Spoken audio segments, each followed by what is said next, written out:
How to accept your TBI or concussion if you don't want to. 7 things that helped me. It took me so long to accept that my life had changed, that I am not the old me anymore. I was fighting for so long to become the person I was before the accident. It felt like my life was on pause and I waited, searched for all treatments, and took a lot of rest. But after doing this for a while, I was done waiting to get better. What if I wouldn't? I don't want to spend more years waiting when nothing will change. I needed to enjoy life exactly how it is right now with my symptoms. Was it easy? No. Is it worth it? Yes. Everyone said I needed to accept my concussion symptoms. I didn't want to.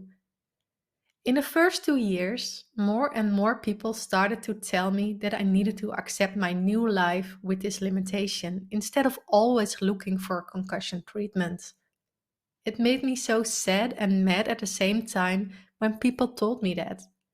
It felt like they would have given up hope that I would get better one day. I started to feel more lonely and I didn't want to hear anything about it. I focused on searching for new therapies and not on acceptance at all. I didn't realize by that time that not giving up on hope and working on acceptance could also go hand in hand. You don't have to choose one of them to keep going. The first change towards acceptance. One day I felt so bad that I thought, I don't want to wait to get better anymore because what if I never get better? In the beginning, it's easier to wait because everyone around you, including yourself, thinks that this will just last for some weeks or months.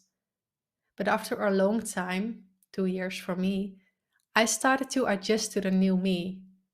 I almost forgot how it felt to feel normal. I just didn't want to wait until I would feel like I was before my accident. Realizing that I wanted to enjoy life now and not only in the future was my first step towards acceptance. Acceptance takes time and you can't rush it. We are all on our own journey, and it may be easier for some than others, but in the end, we all reach this point. But let me share some things that help me towards acceptance. 7 things that help me with acceptance. 1. I always said to myself that this is temporary and it is okay to slow down for now. People always say, but you don't know that. That's right, I don't know that, but I also don't know yet about all the possible things that can happen. Concussion treatments that will come my way, the miracle of how the brain really works. We don't know everything about how the brain works and new concussion. We don't know everything about how the brain works and new concussion treatments that are coming up, so it helps me to believe that I will get better. One day I will, but in the meantime, it's okay to slow down and accept that you can't do things like you used to. I felt more at peace by thinking that it's temporary. 2. I started to focus on my mindset. I wanted to switch it from a negative to a positive one. I started focusing on healing affirmations. And I started to think of positive thoughts each time a negative thought crossed my mind. 3. I started to let go of the things that didn't serve me anymore. It took a while to figure out which things cost me energy and what gives me energy. I started with a list of people and started to talk less to the people who cost me energy. Maybe before the accident, I was a match with these people, but after my injury, I changed, and not everyone still fits within my new world. People who didn't respect me or believed my symptoms or where I couldn't talk about it, for example. I made the list when it came to activities as well.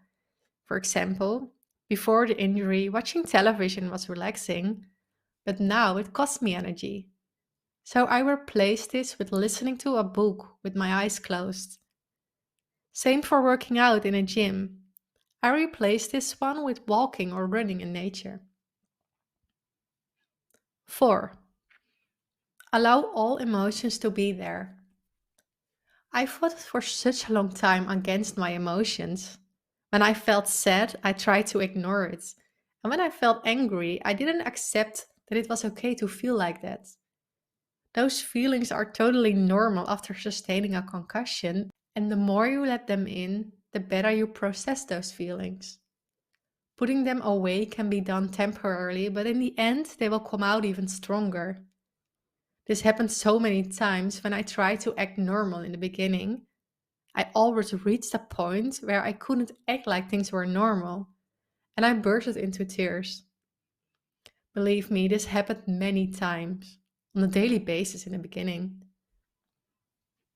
5. Find support from people who are in the same situation or a psychologist. Talking about your symptoms, emotions, and how things change for you can help you a lot. It gives you new insights on how to deal with a situation or with some relationships. I learned so much by reading other people's stories and getting tips from them. 6. Don't try to force the healing process. From the moment I stopped rushing my healing process, I felt calmer, and it felt like my brain injury symptoms had started to improve. Your brain needs rest, and rushing recovery isn't working at all. So please be patient with the pace of recovery. 7. Try to keep moving. It may be the last thing you feel like doing when you're experiencing some stress, but exercising can burn off adrenaline and release feel good endorphins to boost your mood. So every time I stopped exercising, I felt way worse than when I did exercise. I barely couldn't exercise in the beginning, so I started with gentle short walks. I heard this many times. Exercise is medicine, and I totally feel that one. Once again, acceptance takes time and patience, and you can't force it. But I hope these 7 things will help you move towards it a bit easier. You will get there. Thank you for listening to my podcast. I really hope this was helpful for you. If it was, I would love it if you share it on Instagram, in a story, or in a post, and tag the Concussion Community in it. I just love to see who's listening.